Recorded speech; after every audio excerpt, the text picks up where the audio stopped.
L'idée aujourd'hui, c'est d'arriver à dessiner toute ta chaîne de valeur. Donc à partir du moment où les clients entendent parler de toi, jusqu'au moment où tu as délivré ton produit et où ils sont dans ton projet quoi, et qu'ils ont terminé, qu'ils sont en attente et que potentiellement ils peuvent recommander chez toi.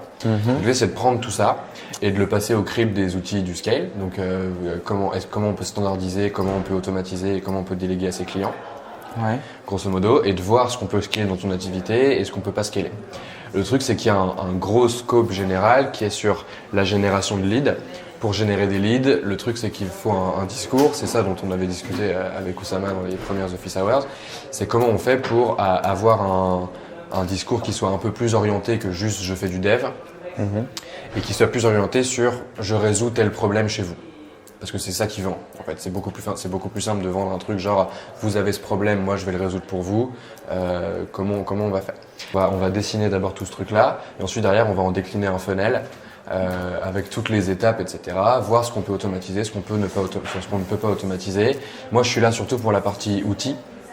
Et tu verras avec Ous pour toute la partie pricing et comment tu peux potentiellement déléguer à d'autres gens, etc. Donc moi je suis vraiment là sur les outils, voir ce qu'on peut mettre en place toi en dev rapidement pour scaler certaines parties de ton taf et tout ça. Et réfléchir aussi à la direction générale qu'on veut faire prendre pour ta génération de leads. Donc, raconte-moi. Donc toi au départ, je te définis les étapes. Toutes les étapes par lesquelles tu passes, les trucs qui te prennent, combien de temps ça te prend, etc. Et on essaie de dessiner tout le chemin, tout le parcours que les gens font quand ils sont avec toi, du début à la fin, quoi. Ok. Donc tu as plusieurs moyens en fait de te faire connaître en tant que freelance. Tu peux bloguer, tu peux participer à des meet-up. Ouais. Toi, tu fais quoi aujourd'hui? Je blogue un peu, je participe un peu à des meet-up. Ok. Ça marche. Donc, blog. Tu blogues sur quoi, genre?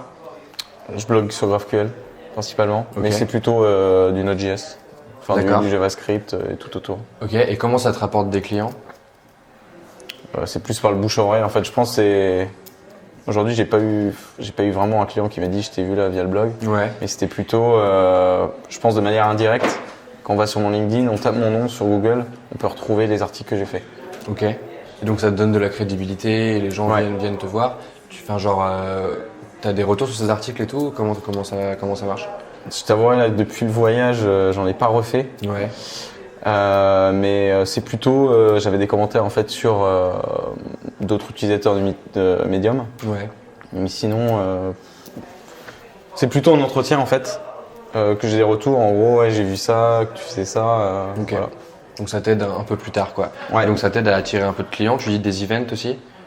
Ouais, certains là aussi c'était avant le voyage, certains events que tu peux faire pour présenter une techno, un retour d'expérience, c'est pas mal aussi. Ok, donc toi en tant que conférencier quoi? Ouais, voilà. Genre pour raconter des trucs, ok. Ouais. Mais sinon, ce qui marche le mieux en fait, c'est de se faire recruter. Donc tu mets à jour ton LinkedIn, tu mets à jour ton CV, et là il y a des personnes, donc des chasseurs de tête qui viennent en fait te recruter, te proposer des missions. Après, c'est à toi ou non de les accepter. Donc, il y a un certain process. Et le plus souvent, ça passe par le canal de LinkedIn, mais ça peut aussi passer par Comet, ou alors on peut nous appeler directement par téléphone. Ouais. Donc ça peut prendre un peu de temps, effectivement. Ouais. On est souvent sollicité, même en mission. Donc, il y a plusieurs phases. Donc, une fois qu'on a présenté la mission, on regarde si ça nous plaît. Ils nous appellent, on parle un peu avec eux, on règle 2-3 trucs. Et ensuite, si on est vraiment intéressé, ils nous envoient un descriptif plus complet. T'as toujours un premier call avec eux ou des fois c'est juste des échanges par mail ou ça peut être des échanges par mail ou par message LinkedIn. Ok. Ouais. Et eux, ils cherchent à déterminer quoi par rapport à toi? Ils cherchent à déterminer si je suis intéressé par la mission qu'ils proposent en fait. D'accord. Parce que là, du coup, on est sur la problématique de en tant que dev, en fait, t'as beaucoup de gens qui font, il y a une grosse demande quoi. Ouais. Et donc toi, tu peux sélectionner, il faut trier ces trucs-là. Ouais, c'est ça. Ok. Et donc toi, comment tu sélectionnes? Sur les envies du moment, sur la perspective de carrière que je veux faire. Ouais. Si j'ai envie de faire plus du back, plus du front, si j'ai envie d'orienter ma carrière vers peut-être développeur, peut-être full stack, ou alors un peu plus back-end, un peu plus DevOps. Bref, voilà, c'est ça. Les choses qui me plaisent à l'envie et aussi le projet en fait. Ce qu'il y a dans la mission, est-ce qu'il y a des perspectives d'avenir, est-ce que c'est un petit compte, un grand compte, est-ce qu'il y a même une startup, s'il y a vraiment, il va y avoir des problématiques très intéressantes au niveau tech. Après la stack technique bien sûr, si c'est des technologies qui me donnent envie, des technologies que j'ai envie de découvrir que je maîtrise pas encore. Et après, il y a le TJM. Ouais. Et l'emplacement aussi, très important. L'emplacement, par exemple, j'aime bien rester dans Paris. J'ai pas encore fait de mission Ok. extramuros. Ok, ça marche. Et donc, tu as plein d'échanges de mails, des téléphoniques. Ça prend combien de temps une étape comme ça pour déterminer s'il y a un fit ou pas? Genre un call qui se passe bien, ou tu vois, si t'as accroché à la mission, t'as dit oui, appelle-moi, on peut faire une petite présentation pendant. Si ça se passe pas bien, enfin au bout de 3 minutes, c'est bon, tu raccroches. Mais ça peut, si on est très intéressé, ça peut faire un quart d'heure, tu vois, facile. Ok. Donc à chaque fois, t'as ce truc-là. C'est intéressant donc, parce que souvent, on va poser des questions et tout. Ouais. Voilà. Enfin, généralement, tu filtres un maximum et après, tu prends l'appel seulement si tu es vraiment intéressé pour pas perdre trop de temps, pour pas perdre un quart d'heure à chaque fois. Ok. Et tu filtres en fonction des annonces, quoi, de ce que les gens font. Ouais, voilà. Moi, généralement, le contenu de la mission, la stack, l'emplacement, le TJM, déjà, ça fait 4 filtres, ça fait beaucoup de choses. Ok. Et ça, c'est toujours listé dans les annonces que les gens te font. Il n'y a pas de Le gens qui t'appellent et qui TJM, te disent genre salut. Très rarement le TJM, parce que souvent, en fait, ils ont pas un prix. C'est assez caché et du coup ça leur permet après d'avoir une marge, de dire finalement je t'ai vendu, c'est que à 650 mais après eux ils peuvent renier et en même temps, tu vois, enfin le prix que donne le client c'est pas le même auquel ils te vendent donc il y a toujours, donc c'est plutôt, en fait on annonce son tarif et après soit ça match pas, c'est plutôt dans ce sens-là. D'accord, ok, ça marche. Une fois que toi tu es d'accord pour prendre le contrat du coup, c'est quoi l'étape suivante? Donc l'étape suivante, c'est la prise de rendez-vous. Du coup, mon CV est transmis à l'entreprise. Ouais. Si l'entreprise accepte, on se met d'accord pour un rendez-vous. Ouais. Et là, je me déplace physiquement chez le client. Ok. Et là, on commence à avoir un entretien physique qui dure, si ça se passe bien, ça peut durer 1 heure, un peu plus. Ok. Et donc, pendant cet entretien-là, c'est vraiment comme un entretien d'embauche, quoi. Genre, ils checkent s'il y a un fit culturel, si ça fonctionne pour eux, avec toi et tout ça. Et à l'issue, ils décident si oui ou non, quoi. Exactement. Là, on parle pas en fait des termes du business, c'est vraiment on parle des termes techniques, de ce qui motive en fait la personne à rejoindre la mission. Ok. Et ouais, s'il y a un relationnel, un feeling en fait. Ouais. Est-ce qu'on peut travailler avec toi pendant. Parce qu'une mission, ça dure combien de temps en moyenne? Ça va de 1 mois à illimité en fait. Ouais. Enfin, t'as des gens qui recherchent plus d'1 an, même plus. T'as des projets qui durent très longtemps. Généralement, ils demandent. Généralement, t'as beaucoup de longues missions. Quand on te cherche sur des missions très courtes, c'est quand t'es vraiment expert sur un domaine et que t'es vraiment dans une niche, et quelque chose comme ça. Mais généralement, sur des missions de développement, on te veut minimum en 3 mois renouvelables. Donc tu vas faire tes preuves pendant 3 mois, si ça se passe bien, ça va être continué. Mais généralement, on veut te garder le plus longtemps possible. Okay. C'est rare qu'on dise c'est que 6 mois max. Ouais. Ça peut arriver, mais c'est-à-dire que le projet va s'arrêter dans 6 mois. Ok, ça roule. Donc ça, donc là, il détermine tout ça. Ensuite, derrière, il y a une étape qui est sur la rémunération, tous les trucs. La suite de l'entretien, on a une réponse positive ou négative de la personne qui a fait l'entretien, de l'entreprise. Et du coup, si ça se passe bien, si c'est OK, le commercial en fait va parler avec cette personne, on va voir le TJM si ça passe. Et après, là, il y aura une phase de négociation. Si j'ai mis, si le TJM passe pas, ou alors s'il est trop élevé, s'il est trop faible. Est-ce qu'on peut pas négocier sur, je sais pas, le temps de travail, sur d'autres choses. Bref, après ça, c'est de la négociation. Ouais. Ok. Donc là, il y a toute une phase de négo. Ouais. Mais généralement, si ça a été clair depuis le début, que les deux profils matchent bien, c'est très rapide. Hein. Ok, ouais. C'est plus dans les cas où on n'a pas le TGM qu'il faut, du coup on essaie de trouver d'autres choses pour attirer la personne à venir. Ok, ça marche. Donc là, dans cette phase, et après tu attaques la mission? Ouais. Ok. Ensuite, après, tu fixes une date de mission. Ouais. Généralement c'est en début de semaine. Et tu arrives avec ta machine, plus souvent, et tu commences à faire connaissance de la team, de ses process, des équipes, à voir le code, à voir comment est organisé tout ça. Ouais. Et à faire tes premières. Est-ce que tu as toujours des missions où tu intègres une équipe déjà existante? Ou il y a des missions où tu commences du from scratch? Tu peux avoir des missions où tu commences from scratch, ouais. Où c'est à toi de créer la team, ouais. Ok. Ça existe, c'est plus rare. C'est ce que tu fais maintenant ou pas? Ouais. Ouais. Mais j'étais déjà chez Foncia. Ouais. Et là, je crée une nouvelle team effectivement de from scratch. Donc c'est de l'interne vers l'interne, mais effectivement, c'est ce que je fais. Donc là, tu as une observation. Donc si jamais tu rentres dans une team, tu découvres la team, etc. Donc c'est rencontre avec la team. Et du coup, si jamais c'est from scratch, si jamais tu dois monter une équipe, tu commences par monter l'équipe ou tu commences à dev direct ou comment ça se passe? Tu veux dire si tu commences un nouveau projet? Non. Là, par exemple, chez Foncia, sur ta nouvelle mission, où tu dois monter une équipe, c'est une techno déjà existante ou pas? Bah, tout existe. Enfin, tu veux dire. Je veux dire, ce sur quoi tu bosses actuellement. Ah, bah, dire, le projet n'existe pas. Le projet n'existe pas. Mais les technos que j'utilise existent. Ça, oui. Mais du coup, le projet n'existe pas encore. Non. Donc, toi, ton premier move, c'est quoi? Ça va être de recruter une équipe? Ça va être quoi? Bon, premier move, en fait, ça va être de définir le périmètre applicatif, voir les besoins qui me sont nécessaires. Je vais avoir, tiens, il me faudra plus de front, il me faudra plus de back, il faudra du full stack. Ouais. Ça me permet d'avoir un panel en fait de personnes et surtout de voir un peu les. Du coup, c'est grâce aux besoins. Par exemple, si j'ai un back office avec très peu d'intégration, enfin très peu de CSS, tout soit joli, je vais peut-être prendre plus du back-end. Tu vois, si c'est des écrans qui se répètent.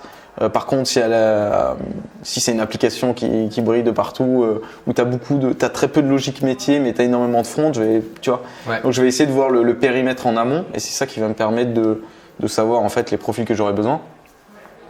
Et pour cela, je vais avoir besoin si je travaille en mode agile, d'un product owner. C'est lui qui aura au préalable découpé en fait toutes les fonctionnalités en petites briques, et il va m'expliquer un peu le métier pour que j'ai une vision globale. Pour pas commencer à partir tête baissée et tu commences à voir ce qui se passe, ok, il faut ça. Et après, tu dis, ok, je vais avoir besoin de 3 gars, un autre. Voilà. Ok, ça marche.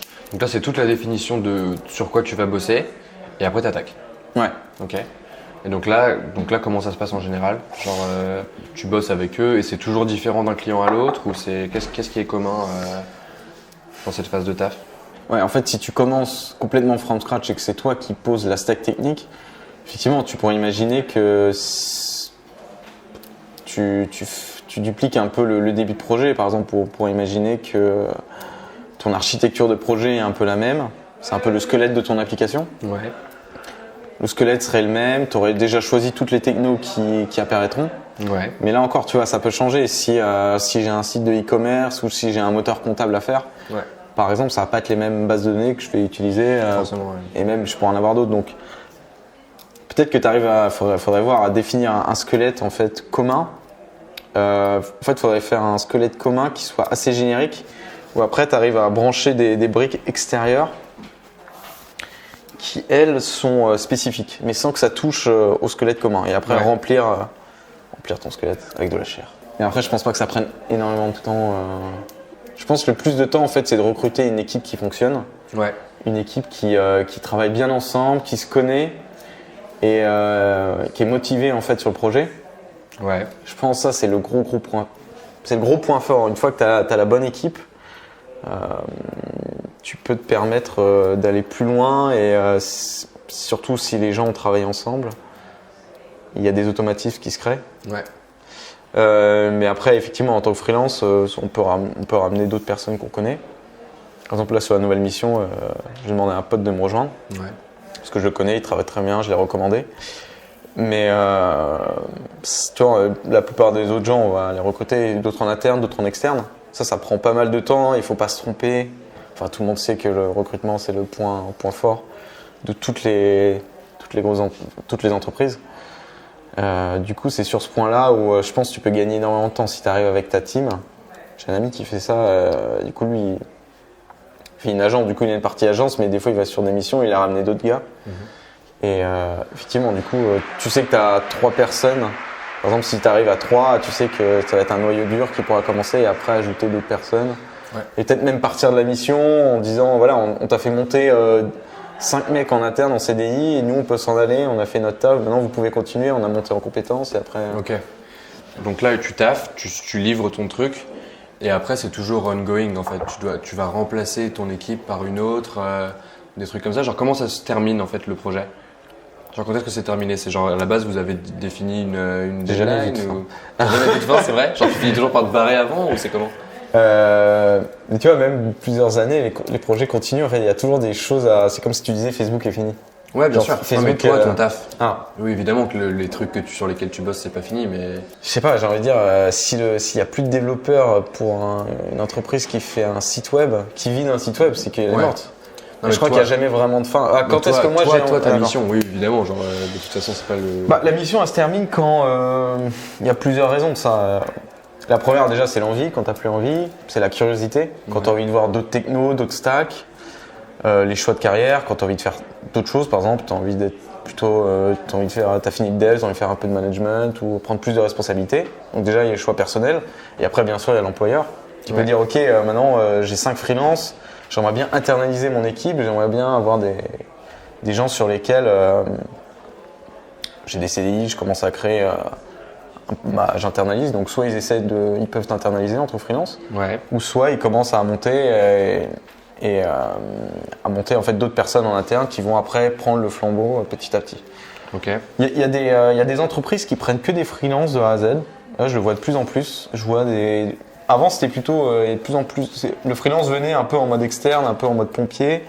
Et puis petit à petit, en fait, il y a une vraie souplesse du freelance. Et ils font des teams de plus en plus grosses. Ouais. Et des fois, on voit même plus la différence entre un CDI et un freelance. C'est tellement qu'ils sont intégrés à la chose. J'ai vu des freelances qui étaient là depuis 10 ans, 9 ans. Mais il y a toujours en fait cet esprit, c'est très bien, hein, d'avoir des CDI qui rentrent et on peut avoir envie du coup de séparer des freelances pour continuer avec une équipe entièrement en CDI. Ok. Et donc toi, là-dedans, parce que j'essaie de déterminer, en gros, il n'y a jamais de mission où il y a un moment où c'est... Parce que tu me dis, genre à la base, on détermine le projet, s'il y a un avenir, etc. Il n'y a pas de mission où c'est genre tu bosses 3 mois et après c'est fini? Ça arrive jamais? Je dirais que ces missions, en fait, c'est des missions... J'en ai pas trop fait après... C'est pas sur les missions sur lesquelles je travaille en fait. Ouais, ok. Ça c'est genre. Toi t'es vraiment sur des missions long terme, donc en fait il n'y a jamais de raison d'arrêter la mission qui sont autres Non. que je veux changer de job. En fait je fais pas genre un site de concert, voilà, je fais mon événement, je vais faire mon site. Ouais. Je passe à autre chose, je duplique. Je pense que c'est ça que t'imaginais. Ouais. Je vais dupliquer. Je demande si t'as des missions comme ça, genre pour avoir fait du dev en interne aussi. Ok. Un peu sur celle-là, oui, je verrai, mais c'est vrai que j'interviens plutôt comme un développeur au sein d'une équipe qui va apporter son savoir-faire et qui va apporter sa brique à l'édifice. Ouais. Et en fait, c'est un édifice qui continue de monter et okay. C'est plutôt des choses qui, sur les projets que j'ai faits, Comet, Frishti, Clubmed, Foncia, ça continuera encore, j'espère pour eux, plusieurs années. Ouais. Et toi, et après, toi, t'as jamais rebossé pour un ancien client? C'est pas l'envie en fait. On m'a proposé par exemple, mais j'aime bien voir d'autres. Ouais. Donc je suis jeune, j'ai envie de voir d'autres choses, plein d'expériences. Je comprends, ouais. Ok, lourd, trop bien. Ok, donc ça veut dire que là on a à peu près tout quoi. Ouais. Donc, ok, donc il y a pas mal de trucs sur tous ces trucs-là. Le blog, effectivement, c'est un moyen de te ramener des utilisateurs, etc. C'est pas mal, mais tu vois, blog event, ça prend énormément de temps. Ouais, ça prend beaucoup de temps et c'est difficilement mesurable, mais c'est possible. En fait, c'est ça qui est intéressant, c'est quand tu commences à mesurer et que tu vois l'impact un peu que ça a et tout ça, c'est là que ça devient intéressant. Donc en fait, déjà, scaler, c'est toujours pareil. Genre là, aujourd'hui, tu es dans une situation où tu as pas mal de clients qui viennent te voir parce que tu es dev. Donc on revient à la question initiale de aujourd'hui ton offre c'est je dev. Donc en fait tu as des gens de tous les horizons qui viennent te proposer des trucs constamment et finalement tu choisis un peu comme ça par-ci par-là et c'est une méthode qui pour scaler fonctionne pas dans le sens où c'est à la base de ton activité, il faut standardiser quoi. Ouais. Il faut standardiser et c'est pour ça qu'on parle tout le temps d'un axe. Sur comment on fait pour si jamais tu veux vendre que du GraphQL et que des API comme on a pu en discuter avec Oussama, ce qui est une idée, tu vois, ça te permet de bloguer sur ces sujets-là, faire des events sur ces sujets-là, amener du monde sur une landing page sur laquelle tu vas convertir les gens, tu vois, et que tu puisses prendre des missions et que tu aies un flux de missions qui soit pas du monde entier à partir de LinkedIn, à partir de tout ça, et qui te propose des missions qui sont adaptées à ce truc-là. Et en fait, ça te permet derrière bon, tout ça, c'est des trucs qui se standardisent assez vite et je suppose que tu as déjà pas mal d'outils qui te permettent d'automatiser ça, quoi. Enfin, je veux dire, fixer une date de mission, vu que tu as une mission tous les ans, c'est pas ça qui te fait perdre beaucoup de temps au global, quoi. Là où toi tu passes beaucoup de temps, c'est sur toute cette observation-là. Où est le projet? Est-ce qu'il y a une friction entre, genre, c'est comment qu'ils te présentent le projet? C'est un cahier des charges, ou c'est plutôt genre voilà ce qu'on veut faire globalement, et toi t'as toute une phase d'observation où tu dois dire voilà ce qu'on va implémenter? Ouais, en fait, si ça a bien été fait, tu auras un ensemble de user stories. Ouais, tu as un ensemble de user stories, donc de fonctionnalités qui doit être développées, qui sera déjà affiché, et tu auras des maquettes surtout qui vont te permettre de visualiser correctement. Ça, c'est fait en amont de ton taf? Ça devrait être fait en amont, ouais. Ça devrait, mais dans les faits? Bah, dans les faits, c'est pas toujours. Des fois, parfois, t'es souvent en attente en fait du cabinet de maquettes qui doit faire les maquettes pour ta team. Ouais. Et je me souviens dans une mission, on était un peu bloqué parce qu'on n'avait pas de maquette et du coup on faisait des trucs mais sans savoir si on devait tout refaire après plus tard. Du coup on était un peu toujours bloqué. Il y a vraiment des phases à respecter dans un projet web. Parfois tu peux les dériver, mais souvent t'attends les maquettes, après tu exprimes tes besoins, enfin t'exprimes d'abord tes besoins. Ouais. Après tu as des UX, UI, des graphistes qui vont les extraire et faire des maquettes à partir de ça, faire des écrans. Et ensuite, tu commences à avoir des PO qui rajoutent encore plus de fonctionnalité pour bien voir, ok, ça va être là, tout est cohérent. Et après, là, tu arrives avec un lead qui va dire, ok, donc là, techniquement, il faudra ça et ça. Et après, tu commences à coder, de plus en plus, tu commences à avoir de personnes, utilitaires, nouvelles fonctionnalités. Ok, ça roule. Donc ouais, parce qu'en fait, tu vois ici, ce dont on parle sur comment tu fais pour scaler ton architecture de projet, ça n'est possible que si tu as un seul type de projet, tu vois, ou des projets qui sont similaires. Et c'est pour ça que c'est intéressant d'avoir une verticale qui te permet en fait d'avoir, et c'est là que tu peux apporter de la valeur à des gens à qui tu peux déléguer potentiellement, parce qu'il n'y a pas de secret. Genre le taf de dev, il y a un moment où c'est la face nord de ton business, tu peux pas le scaler, tu vois. Genre coder le truc, organiser l'équipe, tous ces trucs-là, c'est des choses où tu vas pouvoir gagner un petit peu de temps, mais fondamentalement, c'est pas... Alors il faudrait avoir des gens en interne que tu connais, mais après, ils sont pas clonables, tu vois. Ouais. Tu perds du temps à chaque fois à retrouver, si tu as plein de projets, il faut retrouver des gens. À quel point ils sont pas clonables? Genre en fait c'est ça le point, tu vois. C'est qu'en fait si tu arrives à avoir une verticale où tu peux former des gens à bosser toujours sur les mêmes sujets et que du coup ils sont tous un peu similaires et que tu peux les placer sur des missions qui sont proches les unes des autres et où en fait ils arrivent à créer une architecture de projet qui est de plus en plus complexe parce qu'elle prend en compte tous les besoins que les gens peuvent avoir. À quel point c'est possible de faire ça, tu penses? Je pense c'est ça la grosse question. En fait, là, moi, j'ai rien à scaler sur ça. Genre, fondamentalement, sur ton flot de travail, le problème, c'est que ça représente 2 semaines et que ça représente 2 ans, quoi. Et donc, en fait, c'est comment tu fais pour arriver à prendre plus de ces contrats-là et que toi, ton job, il passe de je veux faire du back-end toute la journée à comment je fais pour aller placer des gens aux bons endroits et faire en sorte qu'il y a un truc qui se construise et qu'au fur et à mesure que j'ai des clients, je puisse leur délivrer de la valeur plus rapidement et donc tu puisses prendre de plus en plus de clients, tu vois. Ouais, ok. Ça va être ça le jeu. Il faudrait trouver en fait ces projets qui sont limités dans le temps avec un cahier de charge défini et qui sont très rapides à faire. Ouais. Moi, juste ce qui m'inquiète, c'est j'ai l'impression que ces projets en fait sont sûrement déjà bookés par plein d'agences web et qui sont déjà bien tirés vers le bas et qui y arrivent parce que les mecs, il faudrait en fait arriver pour remporter ces projets à faire quelque chose de mieux et moins cher, j'imagine. Mais après, c'est peut-être possible, je sais pas. Ouais, non, mais après, il y a ça et il y a aussi à quel point tu peux arriver à trouver des projets plus long terme. Alors ça, ce serait intéressant de pouvoir scaler dans des projets long terme. Ouais, parce qu'en fait, si tu arrives à avoir une équipe qui a une expertise et où tu dis pour toutes ces demandes-là, tu vois, je sais pas, nous, notre truc, c'est toute la verticale de tu veux faire des soirées, des apps pour des soirées ou des trucs comme ça, tu vois. Je dis un truc au hasard. Si tu arrives à dire, moi j'ai une équipe qui a à chaque fois une architecture qui est très proche des besoins de ces apps-là. Et en fait, si tu veux dev ton app pour les soirées, c'est nous que tu viens voir. Et en fait, toi, tu as des équipes qui sont un peu partout dispatchées dans différents projets long terme. Et qu'au bout d'un moment, en fait, tu dis ah bah non, cette personne-là, finalement, on va la rapatrier sur un autre projet et que tu arrives à alterner tout ça. Est-ce qu'il n'y a pas moyen d'avoir une espèce de workforce détachée où les gens ont des outils qu'ils n'auraient pas tout seuls? En fait, fondamentalement, c'est ça le truc, tu vois. C'est que toi, si tu arrives à avoir un groupe de personnes où tu crées une base solide pour que ces freelances-là ils puissent bosser et apporter plus de valeur et donc potentiellement facturer un peu plus ou quoi, tu vois. Genre, je sais pas, qu'est-ce qu'on pourrait trouver là-dedans, quoi. Tu veux dire une base de freelance qui serait commune pour créer des projets en commun? Ouais, tu vois. Ou créer des projets en commun ou en tout cas dire si toi, tu as ce besoin-là, qui est, je prends un autre exemple, je veux créer une marketplace. Tu vois, les marketplaces, c'est quand même un truc qui est très commun et l'archi, c'est toujours la même.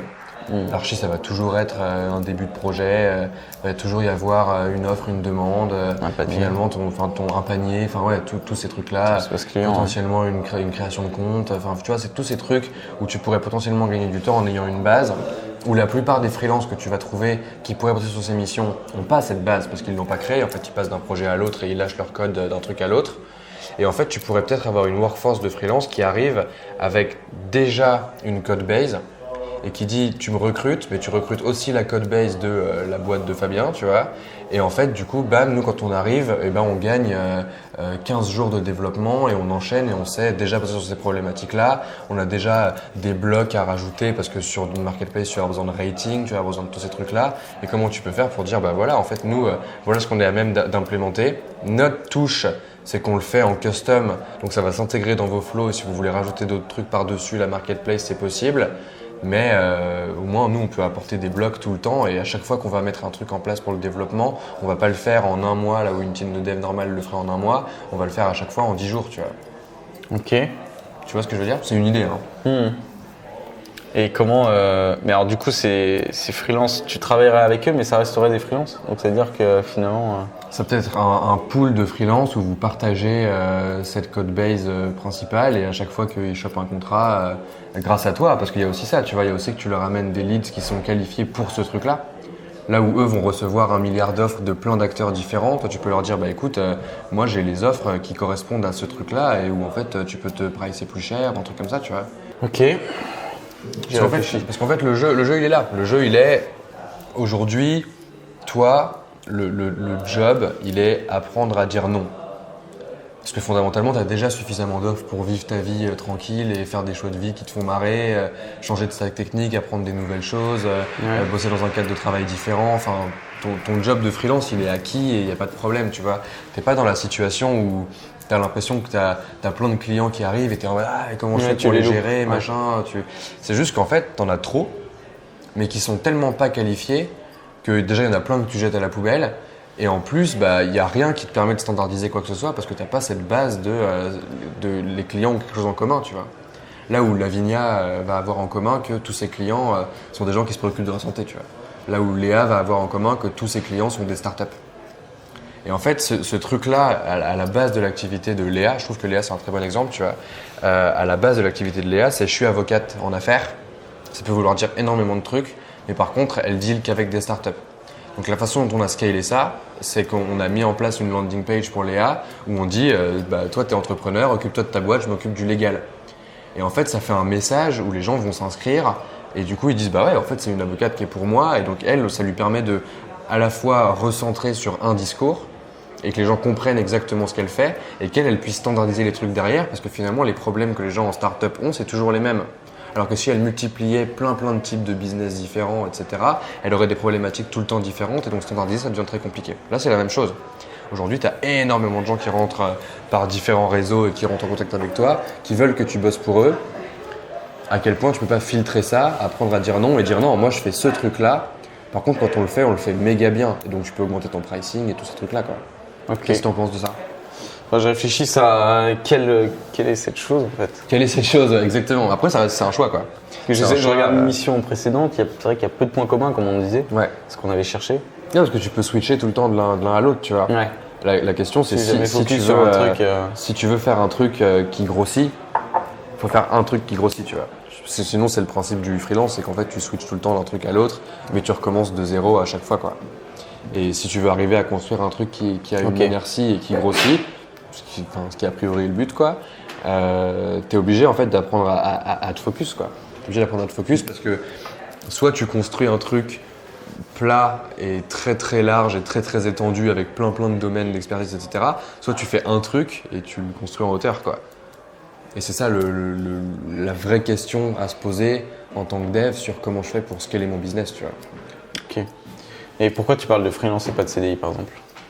Parce que je suis en train de me dire, j'ai l'impression que du coup à chaque fois que je vais travailler avec des freelances, peut-être qu'ils vont être dans une autre mission et tout. Ouais. C'est quoi l'avantage comment je vais connaître ces personnes? Finalement, si elles changent à chaque fois, c'est-à-dire que je vais... Tu vois ce que je veux dire? Que tu vas quoi? Que je vais devoir recommencer en fait la phase de recrutement à chaque projet. Ouais. Alors, et du coup, en fait, c'est là... Et si je veux faire plusieurs projets en parallèle, il faudrait que je fasse une semaine direct, je repasse dans un autre, un peu un truc comme ça? Après, genre, ça dépend. Genre, fondamentalement, il y a potentiellement un truc où, au-delà de l'architecture du projet, il y a toute la phase de recrutement, effectivement. Et ça, tu peux le scaler. Parce qu'en fait, si tu as des process standards, genre les devs, c'est quand même des gens qui sont plutôt débrouillards de manière générale, tu vois. Tu peux leur faire une espèce d'académie où tu leur expliques voilà comment on implémente un projet chez nous. Et du coup, c'est pour ça que je parle de freelance. Parce que moi, j'imagine un truc, genre à terme, où tu as 1000, 2000, 3000 freelances qui viennent sur ton site. Okay. Et tu vois, ça commence petit, forcément, tu vois. Et qui viennent et on leur dit, bah, en fait, voilà, tu peux implémenter ces trucs-là. C'est la marque de fabrique, nous on va te filer des clients et en fait tu vas apprendre à le faire et ces gens-là tu peux leur filer des niveaux en fonction des clients qu'ils ont eu et tout, tu vois. Et donc les gens ils peuvent recruter des gens qui ont des plus ou moins hauts niveaux et en fait tu peux, tout ce qui se fait un peu par le bouche à oreille et par les recommandations, genre ah bah oui lui j'ai bossé avec lui, ça fait X temps qu'il fait du dev, il a déjà implémenté des projets de ce type-là et tout, qui sont que des trucs qui se passent comme ça par le bouche à oreille, tu peux mettre des métriques dessus, quoi. Genre, bah ouais, il a déjà fait 3 clients dans cette verticale-là, forcément, il est bon sur ces projets-là, tu vois. Mais c'est un truc où c'est pas des missions ponctuelles, c'est un truc où c'est des missions plus long terme, quoi. Et où tu proposes aux gens de bâtir leur CV de dev, je sais pas trop, je réfléchis en même temps, hein, mais... Parce que même si tu as tous les trucs, après, ça peut ne pas forcément matcher. Scaler le recrutement sur ce genre de truc, ça se fait à partir du moment où tu as compris quels étaient l'ensemble des trucs nécessaires à faire le taf.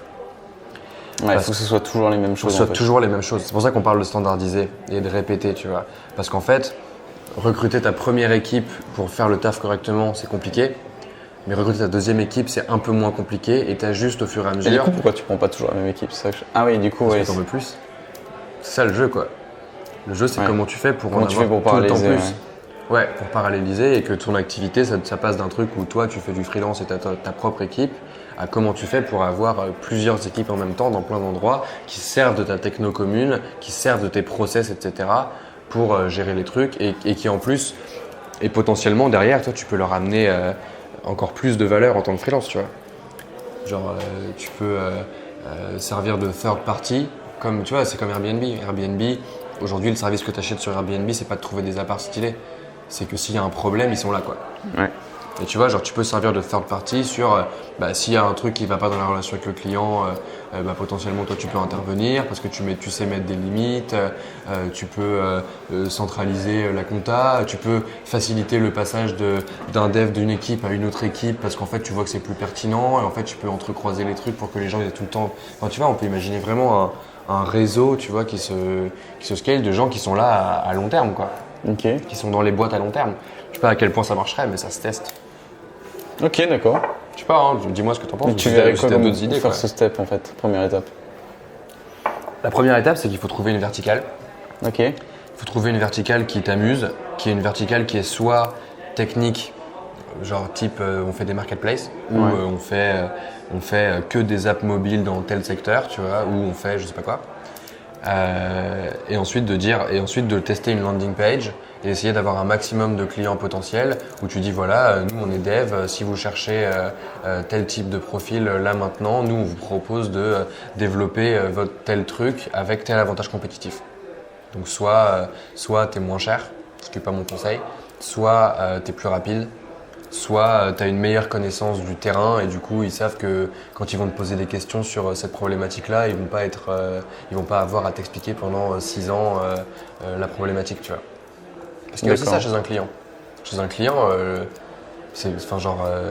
moi j'ai déjà bossé en dev chez des clients où je connaissais pas du tout le terrain. Bah, en fait, il y a quand même toute une phase d'acclimatation où tu es là en mode bah ouais, qu'est-ce que vous faites quoi?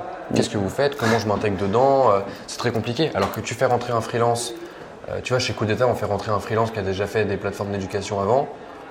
C'est beaucoup plus simple pour nous qu'un freelance qui a fait que de la mode avant, tu vois. Parce que dans la chaîne de valeur de ce qu'on fait, il se place beaucoup plus vite, tu vois. Et il y a cette notion d'onboarding, de fit culturel. Genre, tu vois, une des questions, c'est aujourd'hui, là, ils checkent s'il y a un fit perso. Il y a un échange de mails, etc.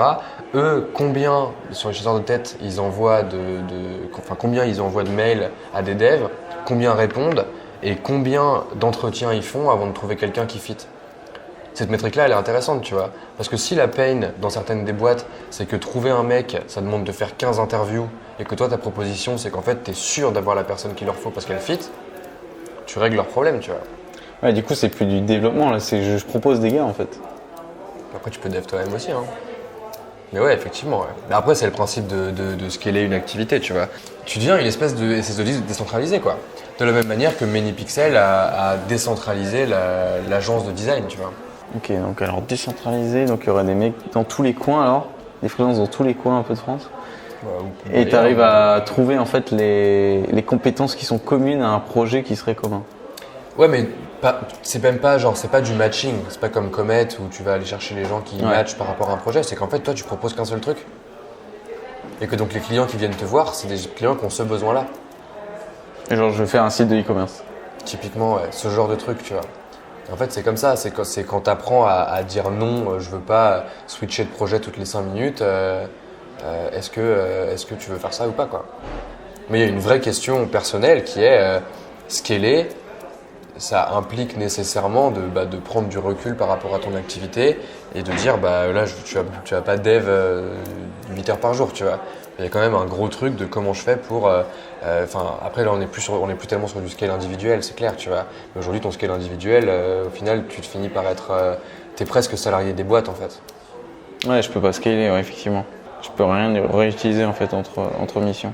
Et moi, ce qui m'intéresse de savoir au début pour tester un truc comme ça, c'est de savoir si aujourd'hui on te fait un site Fabien, développeur sur telle verticale, combien de gens on est capable de faire rentrer dans ce funnel-là et qu'est-ce qui changerait en termes de relation avec toi, etc. pour toi, en fait, arriver à… Genre déjà, en fait, tu pourrais même faire le taf tout seul, tu vois, au départ. C'est un truc qui se teste. Je veux dire, là, aujourd'hui, tu es en mission, ok ? Tu es en mission, tu vas pas arrêter ta mission demain. Genre, il faut que ça continue un minimum, tu vois. Tu vas pas… Ce que tu peux faire, c'est tester sur le côté. Ok, moi, je fais bien. Je propose telle offre avec une architecture de projet qui est déjà là, tu vois. Genre, tu reprends un truc que tu as déjà fait. C'est pour ça que Oussy parlait de GraphQL, tu vois. Ok.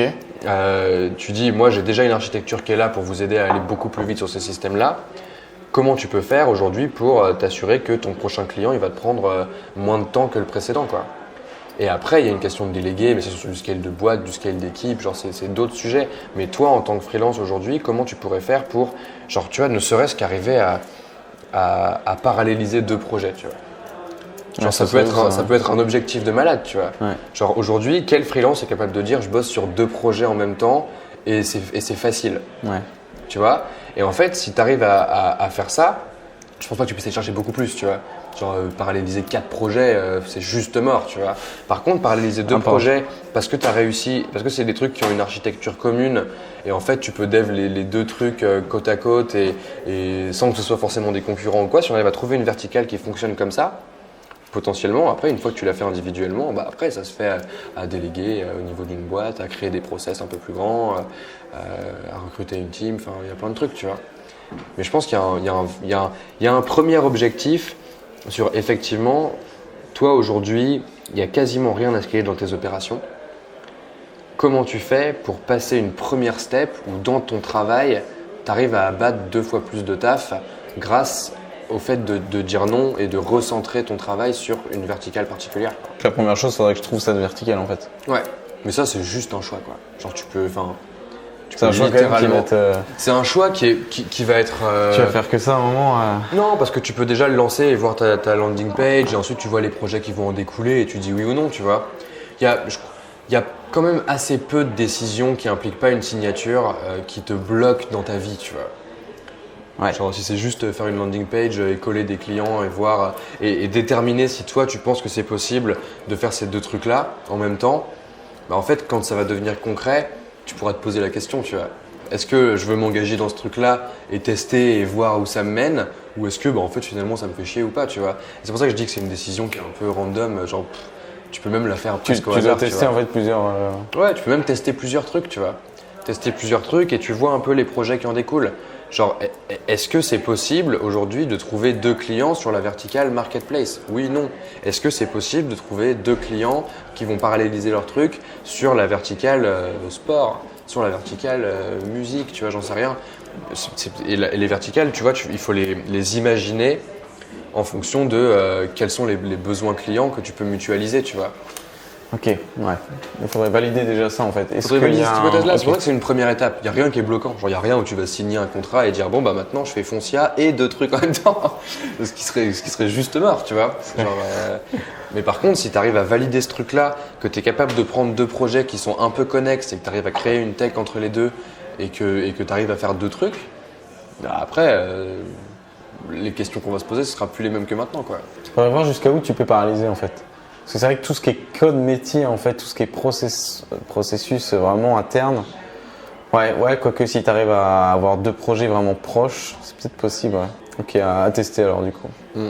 Bah, moi je te le dis parce que en fait c'est un. De toute façon, il n'y a que ça, finalement, je pense pas qu'on puisse sur trouver autre chose pour scaler. C'est très compliqué parce qu'il y a un moment où en fait la majeure partie de ton temps elle est passée à coder et à délivrer de la valeur. Et c'est pas comme Léa ou Lavinia où la majeure partie de leur temps elle est passée à courir après les clients, tu vois. Ouais. Vu que toi, tu as un truc où tu rentres et après, tu es là. Par contre, il y a moyen d'aller chercher des trucs, quoi. Enfin, moi, je sais, quand je faisais du freelance, je pense à ça régulièrement et je le propose à. Et tu te disais, j'en parle à pas mal de gens, tu vois. Moi, mec, je faisais du free et j'ai fait 3 marketplaces de suite. Et en fait, si tu fais que à chaque fois, on recodait les trucs, tu vois. Et j'étais fou, mec. Genre, moi ne faire des trucs qui scalent pas, ça me rend dingue. Ouais. Genre, vraiment, tu vois. Genre. Le scaler fou. Mais vraiment, ça me rend dingue parce qu'en fait, je me dis, mais je pourrais aider tellement plus de gens en scalant ce truc que je vois pas pourquoi je me mets à le faire, machin. Tu vois, genre, j'ai une ambition qui est balèze, quoi. Et j'aime bien ça, tu vois. Mais en fait, ça me rend malade, tu vois. Même en tant que dev, on n'aime pas répéter. Mais personne n'aime ça. Enfin, c'est une des règles de base du code, tu vois. Ouais, c'est sûr. Et en fait. Et c'est ça que je trouve un peu aberrant, tu vois. C'est que aujourd'hui, en tant que dev, la façon de ne pas se répéter que tu trouves, c'est changer de mission. Comment tu fais pour trouver un truc où ne pas se répéter, c'est faire la même chose tellement mieux et tellement automatisé que tu n'as plus à le faire et que tu peux aller chercher des challenges plus intéressants, quoi. Parce que là, en fait, on parle de projets qui ont un début et une fin. Et là, on parle de projets à long terme. Ouais. Si on arrive peut-être à, je sais pas, toutes les boîtes, si on leur disait ok, pendant 5 mois on va vous accompagner et on va faire en sorte que vous puissiez commencer après, enfin continuer avec d'autres personnes. C'est un package de ouf, mec. Ça pourrait être un package en fait de faire une introduction à la chose. Ouais, mais quoi que ça, tu peux pas vraiment scaler. Enfin, tu peux l'introduction. Parce que du coup, tu vas vraiment coder. Enfin, ouais, il faudrait que ce soit vertical. Si tu arrives à coder le truc de base, tu leur dis en 5 mois on vous fait le truc et après nous on vous aide à recruter vos personnes qui vont prendre le job. C'est pas toi qui le fais, tu vois, t'es pas une agence de recrutement. Par contre, tu mets un truc en place où tu leur assures que c'est méga solide et que n'importe quelle équipe derrière pourra reprendre la code base et pourra enchaîner derrière, tu vois. Genre, tu deviens tu kickstart ces types de business là, tu vois. C'est aussi une offre de ouf. Ce que tu pourrais faire après comme Moffs ou alors, mais tu vois, c'est moins scalé parce que j'essaie de voir si je comprends la verticalité. Potentiellement, je sais pas si tu as beaucoup de missions en fait. Parce que du coup, en fait, la verticalité, c'est qu'avec des missions qui ont un début et une fin, ça, techniquement, je pense que y a tout le monde qui se bat pour ces missions où tu as plein d'agences web, tu en as des milliers. J'essaie de voir en fait comment scaler plutôt dans un truc qui n'est pas scalable. Après, je sais pas, c'est peut-être pas possible. Comment, par exemple, une mission comme Foncia où en fait, tu n'as que des CSI, tu n'as pas d'agence web. Ouais. Comment est-ce qu'on pourrait rentrer dedans et en ressortir et du coup accéder à des missions qui normalement sont pas scalables, mais tu vois ce que je veux dire? Moi, je pense que c'est très compliqué. Ouais. Je pense que c'est très compliqué parce que Et alors l'idée que j'avais, t'as c'est un en fait de désalignement faire un d'intérêt MVP. avec ton client, tu vois. Ouais.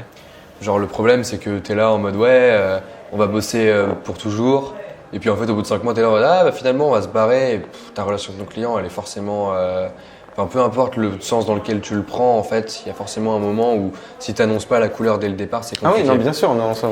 Par contre Tu vends un package de 5 mois avec un MVP ouais. et du coup, peut-être que ça forcera même le client à avoir. Parce que souvent, en fait, tu commences à faire une V0 qui devient une V1, qui devient une V2 et ça devient énorme. Est-ce qu'on devrait pas plutôt dire, ouais, on est que 5 mois, enfin, genre, du coup, je pense que c'est contre-business de dire, je reste que 5 mois, après je m'en vais. Pourquoi? Je sais pas, parce que normalement, t'es prêt à accepter. Moi je pense qu'elle est là la clé. Hein. Moi je pense qu'elle est là Genre la te clé. dire, je fais que 5 mois, c'est une condition sine qua non, même si le mec te paye 10 fois plus. Bon, après, il y aurait des cas exceptionnels, mais. Mais en fait le problème c'est que tu sous-estimes à quel point il y a beaucoup de gens sur le marché quoi. Il y a tellement de gens sur le marché que tu trouves forcément des gens qui sont prêts à accepter des offres un peu qui sortent de l'ordinaire, tu vois.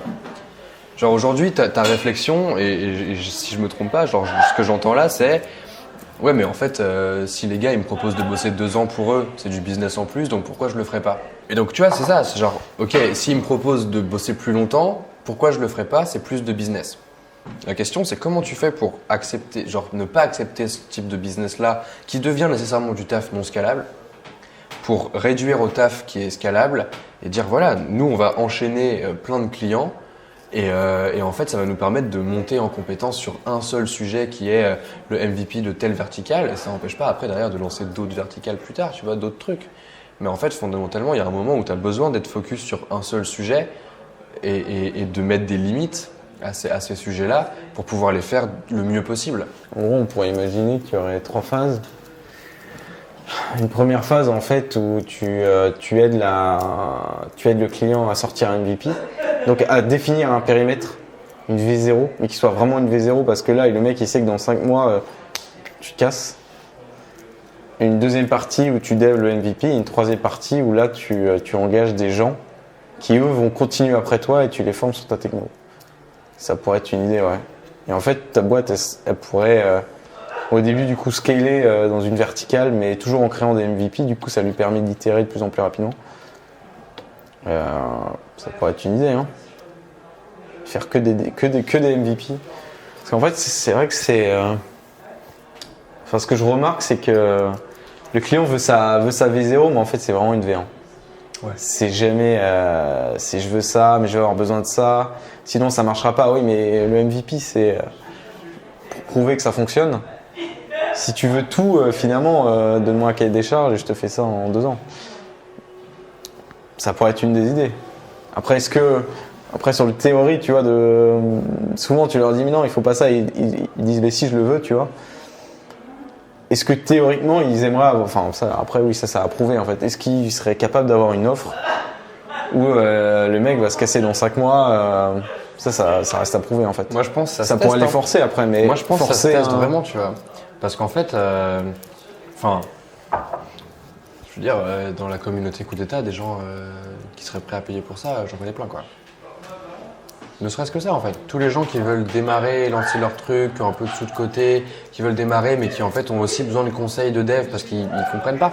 Genre il y a plein de gens qui comprennent pas le taf de dev et qui du coup font la fameuse V1 plutôt que la V0, tu vois. Et toi, si ton job c'est, bah ok, écoute, moi je vais faire ça, j'ai tant de temps, je peux t'annoncer exactement ce que je peux faire dans ce temps de temps. On se met d'accord et ensuite je le dev et on fait vraiment un système de tu vas pas venir me voir toutes les semaines pour me demander un nouveau truc à rajouter au milieu, etc. Tu vois, t'es clair, tu poses tes limites, tu poses ton cadre et tu dis voilà, aujourd'hui on a développé une méthode qui nous permet de développer des MVP hyper rapidement en adéquation avec toi entrepreneur et il faut que tu suives cette méthode, tu vois. Et tu fais un truc où à la fois tu éduques tes clients à penser mieux sur la façon de dev et tu leur apportes plus de valeur et le bouche à oreille il peut être balèze quoi. Du moins c'est à tester en tout cas. En tout cas c'est à tester de ouf, tu vois. C'est à tester mais je pense que des gens… C'est vrai que ça me séduit un peu l'idée quand même d'un MVP en 3 étapes. Parce que comme là, je pense que tu as pas mal de boîtes qui rêveraient en fait de faire un MVP et qui sont toujours tentées en fait de faire autre chose. d'en faire une V1 et ça sort pas au bout de... Ça devient un truc qui prend énormément de temps et ils sortent jamais rien parce que eux-mêmes, c'est eux qui se freinent. Ils ont pas des gens qui leur disent non, on ne rajoute pas cette feature, supprime cette feature. Le mec parle d'un problème, quoi. Ouais. Genre, je pense que tu fais une... Enfin, je pense que MVP, c'est trop large. Ouais. Je pense qu'il faut encore une verticale. Genre, tu peux encore réduire parce qu'il y a vraiment beaucoup de gens qui ont besoin de dev, tu vois. Mais, je veux dire, t'annonces ça sur ta landing page. Genre, 90% des projets sortent une V1 plutôt qu'une V0 avec un max de fonctionnalités qui servent à rien. Nous, on vous propose un package où en 5 mois, on vous livre la vraie version et on vous apporte notre expertise de dev pour vous dire exactement là où tu dois pas mettre ton temps parce qu'on l'a vu et c'est sur des centaines, enfin des dizaines d'autres trucs, machin. Enfin, les gens, ils se projettent, quoi. Les gens, ils se projettent, ils sont en mode, ah bah ouais, en fait, c'est vrai que peut-être qu'avec eux, j'aurais plus de chances qu'en demandant à un cabinet de recrutement de prendre n'importe quel dev sur LinkedIn, tu vois. Et c'est ça le jeu. C'est comment tu fais pour bâtir un truc qui est décorrélé de toi. C'est décorrélé de ton expertise de dev. Ça devient juste la productisation. Ça devient du productivisme. Non, ça devient de la productisation, tu vois, de ton activité de dev. C'est genre, bah voilà, t'achètes ce package, ok, tu l'as, et puis derrière, comment on fait pour enfin mettre une chaîne de valeur qui a du sens, parce qu'une fois que c'est terminé, bah peut-être que les gens, ils vont vouloir, ils vont te recommander à quelqu'un d'autre. Peut-être que leur truc va foirer et qu'ils vont vouloir créer un nouveau MVP, ou peut-être qu'ils vont lancer un nouveau service et qu'ils vont créer un nouveau MVP. Enfin, j'en sais rien, tu vois. Mais il y a des trucs à tester en tout cas, je pense. Et des trucs où en fait à chaque itération, tu peux améliorer ta code base et tu peux améliorer ton architecture de base pour que… Jusqu'à ce qu'un jour le MVP, normalement, ou un POC, t'es pas censé reprendre dessus. Non. Mais ça pourrait, finalement, tu pourrais arriver à un tel niveau de qualité parce que tu as tellement réitéré. Tu pourrais même imaginer que son POC, en fait, tu reprennes dessus sans trop de trucs. Mais tu pourrais dire, ok, je vous fais un POC, c'est parce que vous le testez, tu vois, les premières itérations. En gros, je vous conseille pas de recoder dessus. Et à force d'itérer, ça pourrait devenir un jour, finalement, on a fait un POC, mais on considère qu'il est valable pour un développement futur à plus ou moins long terme. Ouais. Ça, j'avoue, ce serait classe de pouvoir pas toujours jeter.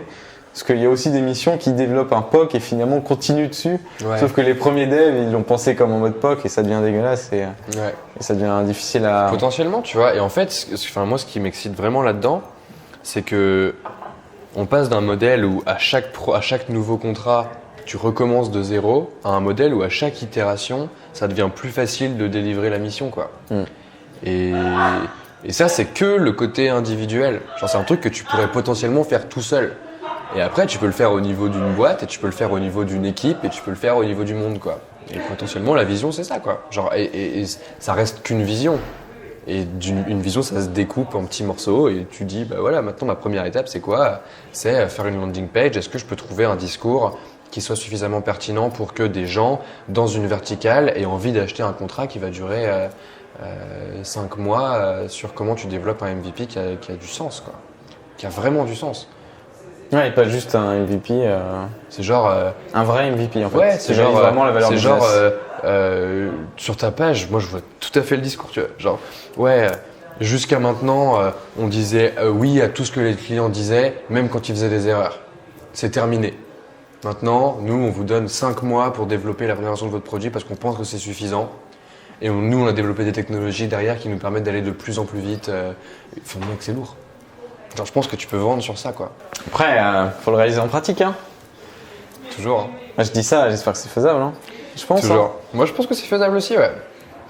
Réfléchis-y. Ouais, j'ai réfléchi clairement. Réfléchis-y. Dis-moi ce que tu en penses. Par l'idée. Et ensuite, on voit pour les prochaines étapes. Et de toute façon. Contrairement à avant, là, je vois vraiment une valeur ajoutée. Ouais. Parce qu'avant, j'avais vraiment l'impression, quand on parlait dans les discussions précédentes, qu'on était en train de faire une énième agence web qui se différencierait par un truc low cost ou un truc…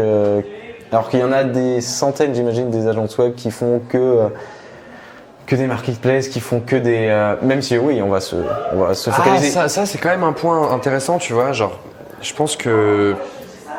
Enfin, c'est un truc que j'ai entendu beaucoup dans les gens que j'accompagne un peu à essayer de scaler leur modèle, tu vois. C'est que les gens me disent, ouais, mais il y a déjà des centaines de boîtes qui font cette activité-là. Pourquoi moi je scalerais et pas elle? Mais en fait, c'est parce qu'il y a eu une vraie volonté, quoi. il y a une vraie volonté. Je veux dire, ton agence qui a une verticale qui fait que des marketplaces, si t'as pas encore scalé un minimum, c'est que tu n'as pas mis tous tes moyens, quoi. Et en fait, souvent, elles se font rattraper par le deal flow continu de clients, les gens demandent des contrats, bah ouais, pourquoi pas, machin, etc. Et puis ils finissent par développer des trucs, mais en fait, les gens savent pas mettre de limites. Et c'est ça qui est complètement contre-intuitif dans le fait de scaler, c'est en mettant des limites à ton activité que tu la fais monter. Et c'est ça qui est trop cool, tu vois. Parce que fondamentalement, en fait, tu pourrais très bien passer. Enfin, genre, tu sais, c'est un schéma qui est comme as, quoi. Tu pourrais passer toute ta vie à générer de la valeur comme ça. Peut-être que ça va monter un petit peu au fur et à mesure parce que ta REM, elle va augmenter, tu vois, au fur et à mesure de ta vie. La question, c'est si tu mets des limites, bah, en fait, genre, ça va se bloquer contre un mur, tu vois. Et en fait, le même trait qui va avancer, et bah, il fait que toi, tu vas juste créer de la valeur verticalement, quoi.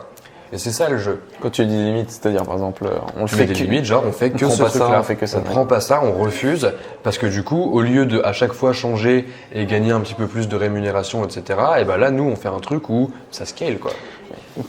Tu penses que c'est quoi qui empêche aujourd'hui la forte concurrence de toutes les boîtes qui, par exemple, il y a Rock en scène qui va dire ok, faites-moi une présentation, là tu dois avoir 50 agences web. Qu'est-ce qui les empêche de scaler Les agences, tu veux dire? Ouais. Parce qu'ils n'ont pas pensé dès le début? Je pense qu'il y a un truc de ça déjà, ouais. Il y a un truc on sous-estime à quel point il y a une inertie dans les boîtes avec la culture, la résistance au changement, etc. Parce qu'en fait, c'est partout, quoi. Genre même dans les boîtes jeunes, t'as de la résistance au changement, genre c'est compliqué, tu vois. Et en plus de ça, alors il y a déjà une bonne partie des gens qui veulent pas, qui fondamentalement sont très contents avec changer de projet toutes les 5 minutes et tout le monde veut pas faire ça, tu vois. Genre, il y a quand même une bonne partie des gens qui font ça. Et même dans les gens qui essayent de faire ça, ils mettent leur énergie au mauvais endroit.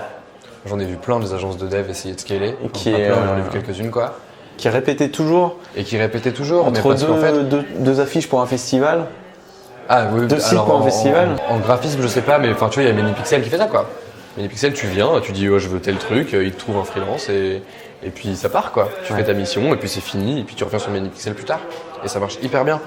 Sur l'agence de dev, enfin, moi j'ai déjà vu 2-3 agences de dev essayer de scaler et elles s'y prennent toujours mal. Parce qu'en fait, elles essayent de faire ça en même temps qu'elles prennent plein d'autres clients différents. Alors qu'en fait, ce qui est contre-intuitif dans le fait de scaler, c'est qu'il faut ralentir. Enfin, dans l'idéal, il ne faut pas ralentir, mais en tout cas, il faut couper des trucs, quoi. Il faut limiter. Et c'est hyper dur. Ça demande une volonté gigantesque et une croyance que derrière, tu vas arriver à développer une expertise suffisamment forte pour que ça puisse scaler, tu vois. Mais c'est méga dur. Genre, psychologiquement, c'est ultra dur. C'est ce qu'on fait dans Anyone Can Scale, tu vois. Ce qu'on fait dans Anyone Can Scale, c'est faire prendre conscience aux gens que malgré toute leur intuition qui leur dit « Ah, mais il y a encore un nouveau client qui me demande un truc différent, c'est un peu plus de business », tu le prends pas et tu passes le temps que tu passes pas avec ce client à essayer de faire plus de tes clients que tu as déjà actuellement, tu vois. Et tu penses qu'il y a vraiment des grandes verticalités? Parce que moi j'ai beaucoup de clients, mais c'est parce que il y a différents projets. Moi, je pense et c'est là que je reprends, tu vois, c'est que il y a beaucoup de gens, quoi. Il y a beaucoup de gens avec des gens qui ont besoin de dev. Il y en a tellement, mec. Le marché il est gigantesque, genre. Et en fait, tout le monde sous-estime ça. Et tout le monde sous-estime que, certes, les arbres poussent pas jusqu'au ciel, mais faut pas déconner, je trouve que ça pousse très très haut, tu vois. Il y a un marché qui est gigantesque. C'est juste que toi, t'en effleures une toute petite partie avec les gens qui te touchent sur LinkedIn, qui visent ton blog, qui font des trucs. Ouais. Mais en fait, t'as pas conscience. Non. Mais personne, c'est un truc qui se débloque au fur et à mesure. Moi, coup d'état, mec, c'était un délire. Hein. Coup d'état, là, aujourd'hui, on onboard 200 personnes par jour. Il y a un an, on onboardait 15 par jour, tu vois. À chaque fois, c'est-à-dire on les inscrit sur le site, quoi. Ouais, d'accord. Genre à chaque fois, on est là en mode, mais jusqu'où ça s'arrête, tu vois. D'accord. Genre quand t'entends que Revolut, ils font, enfin il y a genre 2 ans, ils faisaient 20 000 nouveaux clients par jour. Putain. Il n'y a pas de limite en fait. Il n'y a pas de limite et aujourd'hui, scaler ta boîte pour que ça devienne un truc gigantesque, c'est pas un truc qui est hors de portée. Mais c'est juste qu'il faut prendre conscience de ce truc-là, que si tu testes et que tu fais que optimiser ton flow pour faire en sorte que tu puisses délivrer de plus en plus de projets en automatisant et en standardisant tes activités, il y a toujours moyen d'aller chercher plus, quoi. Jusqu'à un certain point, mais ce certain point, putain, t'y es pas du tout, quoi. Genre personne d'entre nous l'est, tu vois. Ouais, mais tu vois, là, tu compares des projets web et des personnes. Bien sûr, entre des personnes qui vont venir, on est 7 milliards. Mais c'est pareil. là, des projets, C'est est-ce qu'il y en a pareil. autant? Genre, t'as pas besoin c'est Et en ça le plus, truc. il y a plein de gens qui. Ouais, c'est sûr. T'as pas besoin de 20 000 personnes par jour. C'est ça le point. Non, effectivement. Ici, j'en ai juste 4 que je peux scaler en parallèle. Ouais. Il faudrait plus. Du coup, je pourrais Et pas être après, sur les comment 4. tu fais pour en avoir 8, et puis après, comment tu fais pour en avoir 16. Et ça grossit, quoi. Ouais. C'est ça le jeu. Enfin bon, voilà, je te laisse y réfléchir. Ouais. Tu me dis ce que t'en penses. Et puis ensuite, on se pose sur la création d'une landing un petit peu plus tard et on voit et on teste, quoi.